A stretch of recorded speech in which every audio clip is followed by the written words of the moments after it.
Last time I filmed a video like this, it ended up being my most popular video on my channel.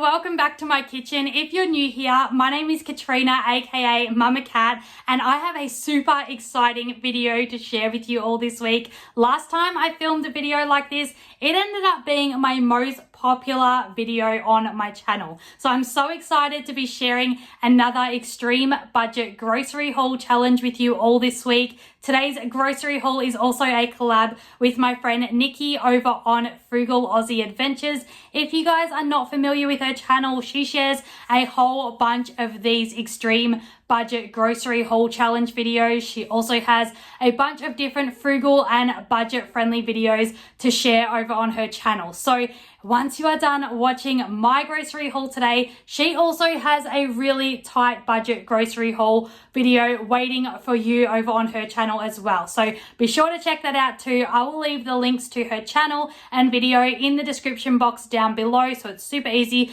for you to head on over there and say hi. But without further ado, let's go ahead and check out what I brought in the budget grocery haul, and then I'm going to go ahead and show you some extreme budget meals. I'm going to go ahead and share my tips and tricks sort of along the way as I show you through the recipes and, you know, the meal prepping and planning that I went through this week. Let's get into it. So as I go through everything in this week's extreme budget grocery haul, I'm going to go through it and give you a bit of a breakdown of the prices and sort of how they compare to US dollars compared to Australian dollars. But the first thing that I grabbed here was some white sugar. I actually only ordered a 1 kilo bag of this, except with the shortages that are going on at the moment, I was lucky that they actually substituted it with a 2 kilo bag. So that's always handy when you are on a super tight budget, because now I can use that for many more weeks and it will just save money in my future budget grocery hauls. I also went ahead and grabbed a 2 kilo bag of self-raising flour. So this was $1.80. So that will go a long way this week with baking a lot of different items that I want on our meal plan. I also went ahead and grabbed some golden syrup. So that was $2.20. I mostly grabbed that for a lot of flavor this week. I will say that some of the meals that I actually want to make, I would have much preferred to flavor them with fruit, except the budget just does not make room for fruit and fresh vegetables and things like that. Like, it's honestly so sad that when you are on such a tight budget that you can't eat healthy. And I'm not talking organic, I'm just talking healthy in general, just normal everyday fruit that everyone deserves to be able to eat. But I've gone ahead and grabbed some golden syrup to make up for the flavor that I will be lacking, as I couldn't get much fresh fruit this week.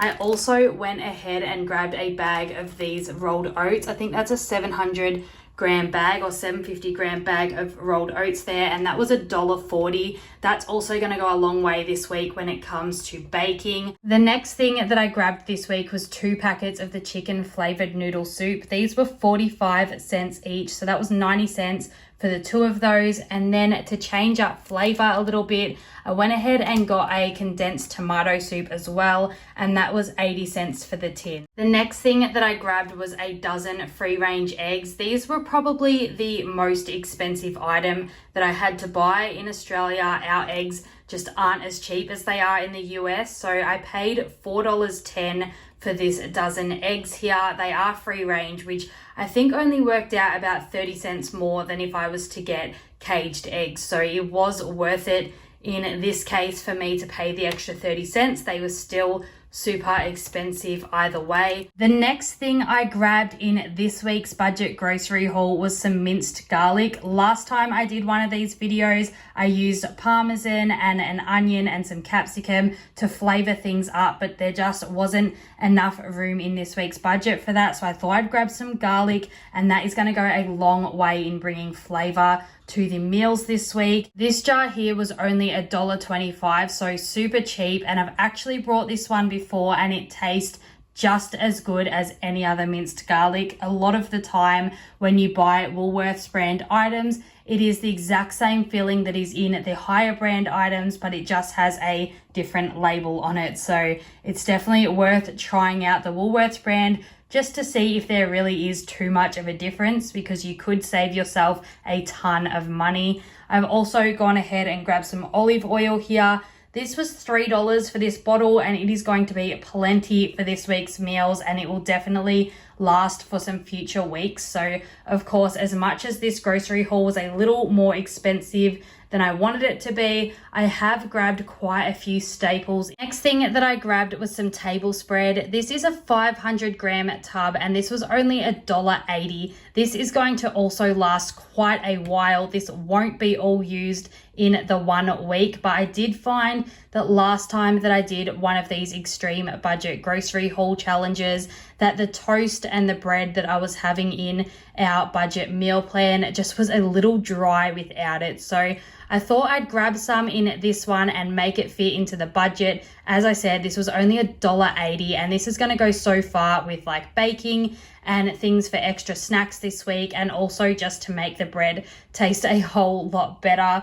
The next thing that I grabbed was some tasty cheese. Cheese is another thing, just like eggs, that is like next to impossible to get cheap here in Australia. So this was $6 for this 500 gram block. I could have gotten it the 250 gram block for I think $4.50 or $5. I can't remember exactly. I'll leave it on the screen while I am editing. But I really needed the cheese to stretch across so many meals this week. I needed it for the flavor and just to make the meals make sense. So I had to put in those extra dollars there. But of course, those meals that I am making with the cheese, as you will see soon, they don't actually need the cheese. It just will taste better with it. So this is another cut that you could make if your budget is a lot tighter than what I spent on today's video. But I'm so glad to have that this time, because last time I could not afford the cheese, and well, I got Parmesan cheese last time. So this is a bit of a step up from that, but that was $6, as I said. So that took a huge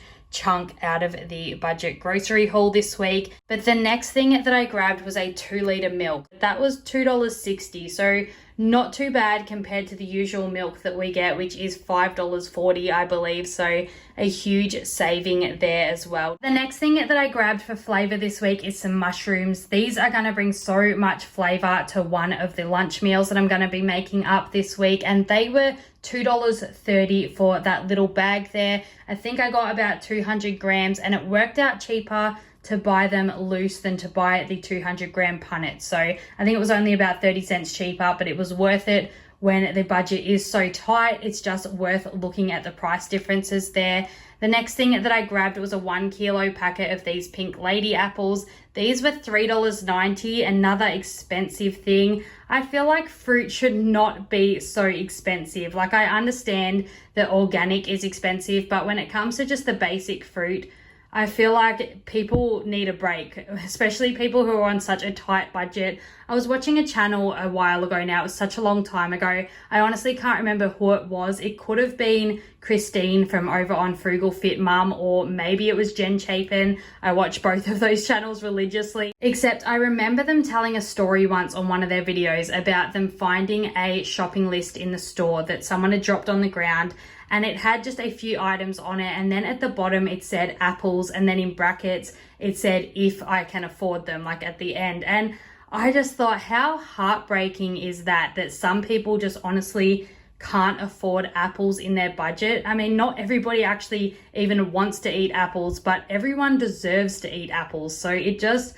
blows my mind that you know, that's just not available to everyone. I just don't think that's fair. I feel like, of course, the farmers need to make money, so they need to sell it somehow. I understand that, but they need to put a price on it to make money. But when it comes to Woolworths, surely Woolworths makes enough money that they can have, you know, an area where people can take free apples if they really need them. I know they had like those fruit stands for kids, but just the fact that an adult went in and couldn't afford apples, it just breaks my heart. So I don't know, I feel like something needs to be done about that. But anyways, they were $3.90, as I said. So they took a huge chunk out of the budget grocery haul as well, but they are going to just help make sure that we stay healthy this week and that we still get some fresh produce into our diet. The thing that I grabbed was some salt. Again, a lot of people should already have this in their pantry or would, but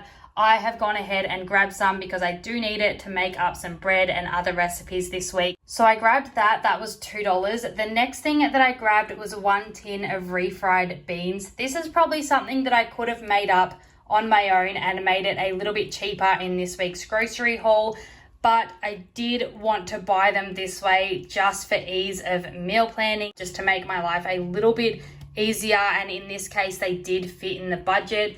And the last thing that I grabbed in this week's budget grocery haul was 2 packets of these spiral pastas. These are 500 gram packs and they were 80 cents each, so $1.60 for both of those. And I don't think I mentioned, but the refried beans were $2.40 for that can. So could have definitely made that a lot cheaper and made the beans stretch a lot further if I made them from scratch. But I am also going to go ahead and show you the total price of all of these items in Australian dollars and in US dollars across the screen here. But if you are ready to cook with me and see what I have on this week's budget meal plan, go ahead and give this video a huge thumbs up, subscribe if you haven't already, and let's get cooking. So the first breakfast that I'm making today is really simple, fluffy pancakes. So I'm adding 1 cup of self-raising flour, 1 tablespoon of sugar, 3/4 of a cup of milk, and 1 egg. I usually use this recipe whenever I make pancakes, except I usually add a dash of vanilla and some cinnamon and sometimes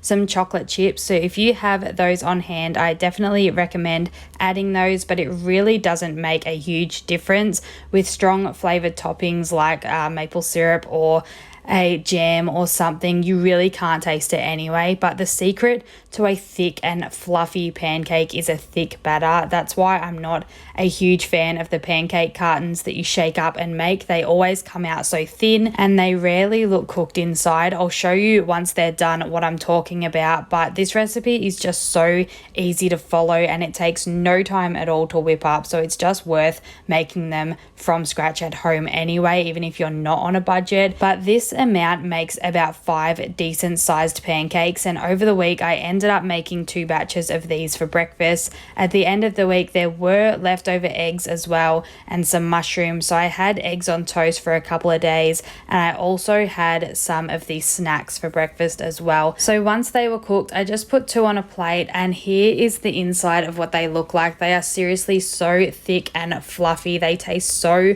good when following this recipe, but I'm just adding a little bit of margarine to the tops of those and some golden syrup.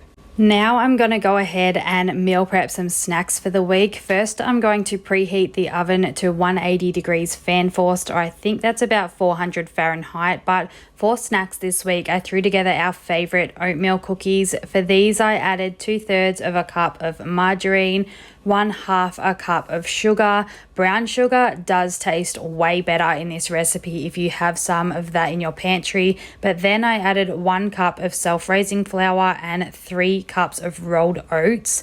I was mixing that together and it felt so dry, so I decided to add some maple syrup. I really couldn't figure out what was going on with this recipe. I've made it so many times before and it just didn't feel the same, and I thought that the maple syrup could give it an interesting flavor as well. But it wasn't until I got over to the bench to roll them that I realized I forgot to add the egg. So don't forget to add the egg. Once I added that, it was the usual sticky-ish consistency that I'm used to, but this is basically the base recipe we always use for our oatmeal cookies, except we usually use coconut oil in place of the butter and brown sugar instead of white sugar, and then we add the extras like vanilla, craisins, chocolate chips, chia seeds, and flax seeds. Honestly though, this recipe is so versatile. You could throw so many different things into this one, but in this case I just used the base recipe with the ingredients that I had on hand from this budget grocery haul, and this recipe made up 24, but I did end up making 2 batches of these because even though they were plain and it didn't have all those extra added ingredients in it. My kids still love them so much and kept pinching them from me, so I definitely had to make up the 2 batches, but they still lasted throughout the week. And I also for one morning had these oatmeal cookies with a coffee for breakfast instead of pancakes, so that's another option. These oatmeal cookies make a really great quick and easy breakfast if you're running out the door. So I just put those in the oven on 180 degrees fan forced for about 20 minutes, and they usually come out perfect. When we wake, hear the birds and see the sun. Side by side our fears are done. Oh, the good times just begun. For the next recipe, again, I'm just preheating the oven to 200 degrees fan forced, which is about 430 Fahrenheit. But I'm going to be making up some homemade bread without yeast. It's a no-knead bread, so you can literally whip it up so quickly, and the texture is so soft on the inside. So I used 4 cups of self-raising flour, 3 teaspoons of sugar, 1 teaspoon of table salt, and then I went ahead and added a 1/4 cup of oil into this little well in the middle here, and I also added 2 1/4 cups of warmed up milk. I just heated mine in the microwave for a minute. Once I mixed all of those up, I just lined a loaf tray with the cookie sheets that we used just before so that we didn't need to waste another sheet, so that's why it's all spotty from the cookies. But I'm just scraping the loaf straight into the pan here and leveling that out as best as I can, and then uncovered, I'm just putting that in the oven on 200 degrees fan forced or 430 Fahrenheit for 30 minutes to give it a nice brown crust on top. Then I'm going to pull it out, cover it with some foil, turn it down to 180 degrees fan forced or 390 Fahrenheit for another 20 minutes just to make sure the inside is cooked evenly. Once that was done, I just let it cool for about an hour on a cooling rack before slicing into it. Without the yeast, it does make it a bit more fragile and harder to get a clean cut. But if I was to try to give you a comparison, it tastes so much like that cinnamon donut loaf of bread from Coles. If anyone had a chance to try that, the bread texture is kind of mixed between bread and a donut, and it just tastes amazing when toasted as well. I made 2 loaves of this throughout the week and used it for toasted cheese sandwiches, garlic and cheese bread to go with my pasta, and breads for my soups. This bread really helped keep me full alongside this week's extreme budget meal. I honestly would really recommend this to anyone who is new to making their own bread at home, or if you don't have a bread machine, I definitely recommend this recipe. So I will leave that linked in the description box down below if you wanted to try this out at home. So moving on to one of my lunch options for the week, I wanted to make up some egg muffins. So I'm just preheating the oven here to 180 degrees fan force. So I'm just adding an egg mixture to these muffin tins here. In this egg mixture, I've just added 6 eggs and a little bit of milk. I probably wouldn't recommend adding the milk if you want these to stay like a solid egg muffin, but by adding the milk it will give it more of a scrambled egg sort of flavor, but it will make them sort of dip in the middle once they are cooked. The rise that happens in the oven will drop, which I will show you later, but that is the egg mixture. As I said, it's just 6 eggs, a dash of milk and a little bit of salt in there.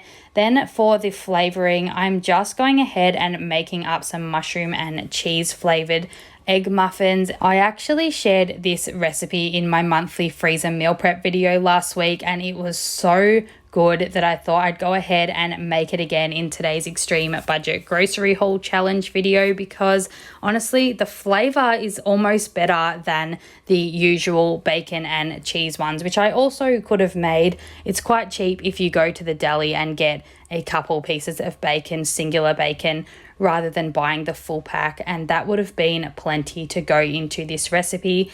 but I'm just chopping up the mushrooms here. And then I'm going to grate up just a bit of this block of cheese here and add some garlic into that for some flavor as well. In hindsight, I probably should have added the garlic to the egg mixture because I feel like it would have mixed through a lot better, but I think the garlic added a lot of flavor to these egg muffins. So I'm just adding the mushroom and cheese and garlic mixture into these little egg holes here, and then I'm going to put those in the oven for around 20 minutes, and then they should be pretty well cooked through. These would also make a good breakfast option if you wanted to change things up a little bit, and you could save the bread for lunchtime, or you could save pancakes for lunchtime. Pretty much all of the extreme budget meals that I'm making today could be interchangeable between breakfast, lunch, and dinner. That is totally up to you, but I just wanted to make sure that there was plenty of variety in this week's extreme budget meals. But this is what I'm talking about. When you add the milk to egg muffins, it does make the tops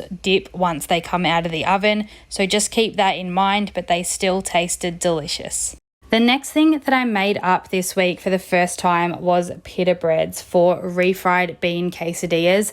For this one, I only needed 4 ingredients. I dissolved 1 teaspoon of salt into 2/3 a cup of warm water, and then I added 2 cups of self-raising flour, which I think was the beginning of why this recipe went wrong. I think plain flour may have worked a little bit better, but then I added 5 tablespoons of oil to the flour and mixed that together until it was crumbly before adding the salt water. Now, I should mention I'm not a huge fan of kneading dough and letting dough rest, hence why I loved the bread recipe that I shared with you just before, but these tortillas needed to be kneaded, and they also needed to rest under a towel for about an hour before being rolled out and cooked on the stovetop.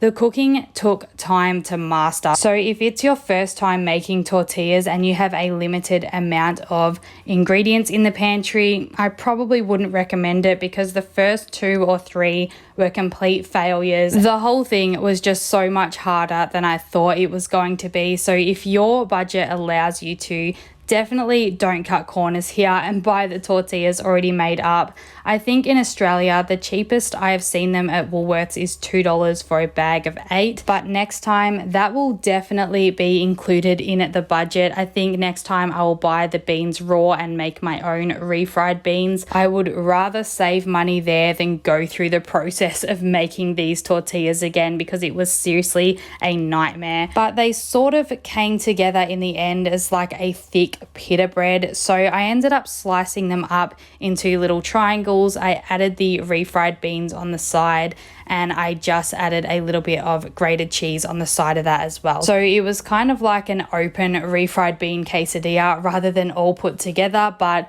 it worked out anyway. I was going to share the entire menu this week, but time just wasn't in my favor. But for dinners, I had a lot of pasta with olive oil and garlic as the sauce. I made up garlic bread in the oven for some nights with some of the bread. I also had soups with bread. For snacks, I had apples, oatmeal cookies, and at the end of the week, I snacked on the leftover cheese, so that's all gone as well. And at the end of the week, I was only left with 1 soup packet and a few staples. Only thing that I wish is that I had more fresh food to work with this week. Okay friends, so that is my extreme budget grocery haul challenge for this week. I hope that this was helpful to anyone who is actually on a really tight budget. I hope that maybe I gave you some more ideas or some tricks or tips in today's video that might help you when you are making your budget for yourself.